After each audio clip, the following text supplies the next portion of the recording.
Bonjour à tous pour cette nouvelle vidéo consacrée aux maths de Gréco. Ici, c'est le fou qui va contrôler la case de fuite G8 et non pas le cavalier comme dans le mat d'Anastasie, mais la situation est assez proche puisque c'est la tour ou la dame qui vont mater le roi sur la colonne ouverte. Alors en ce qui concerne les mécanismes, de nombreux mécanismes mènent au mat de Gréco. Je vous en propose un premier, ici avec dame prend F7, roi H7 et le retour de la dame sur la colonne H fait mat puisque le fou contrôle la case G8.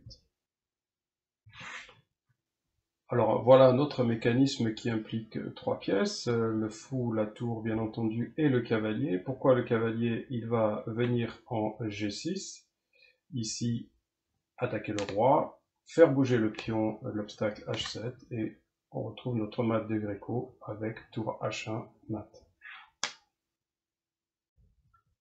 Alors, comme trame, sur le mat de Gréco, on cite souvent la partie Adolf Andersen contre Max Lange, deux joueurs très connus, qui ont donné chacun des parties brillantes, mais ici, c'est Max Lange avec les Noirs qui va mener l'attaque. C'est pour ça que je me suis mis du côté des Noirs.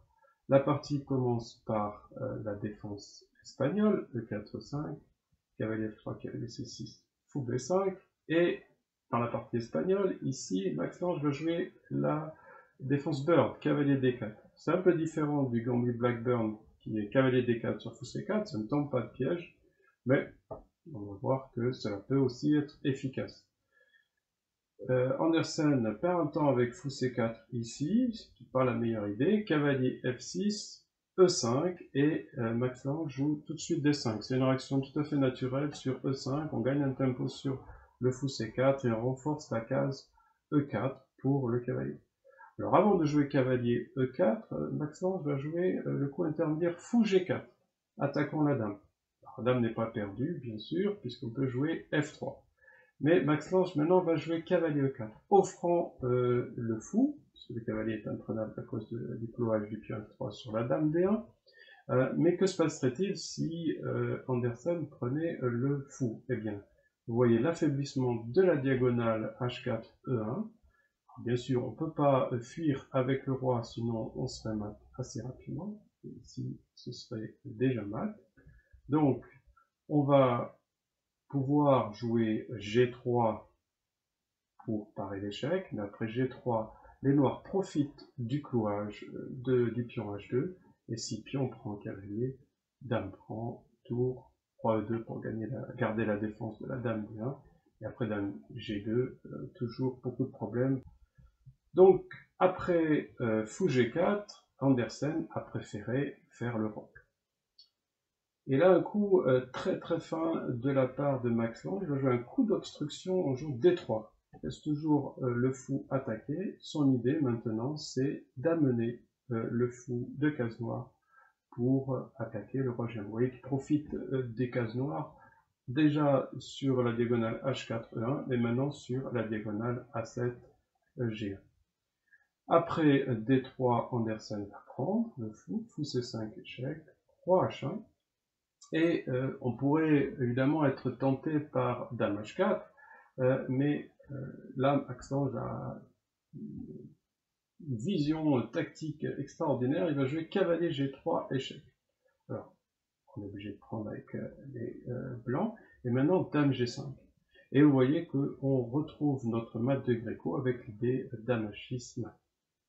Pour lutter contre ce mat, alors on pourrait jouer tour F2, qui serait une défense possible, mais les noirs pourraient toujours jouer H5, ce que nous allons retrouver dans la partie. Donc après dame G5, les blancs vont jouer tour F5. Quelle est l'idée? Bien entendu, après tour H6, dame H6, de s'interposer avec la tour en H5.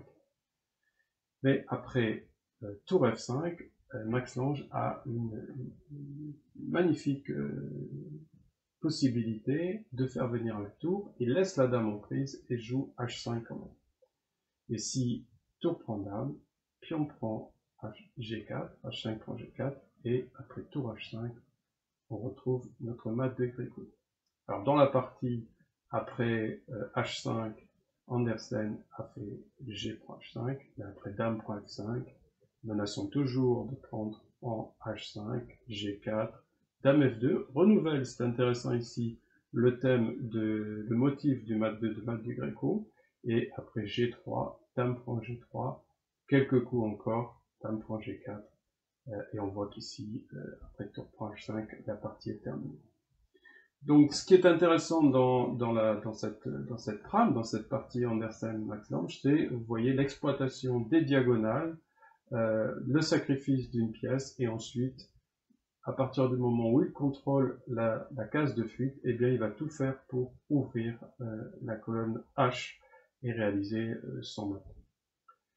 Voilà, j'espère que vous aurez maintenant une meilleure vision du mat de Gréco, à la fois dans son motif, dans ses mécanismes, qui sont nombreux encore une fois, et ici avec une idée concrète dans une partie de champion. Merci, je vous encourage à visiter le site comprendresleséchecs.com, vous abonner à ma chaîne YouTube. À bientôt, au revoir.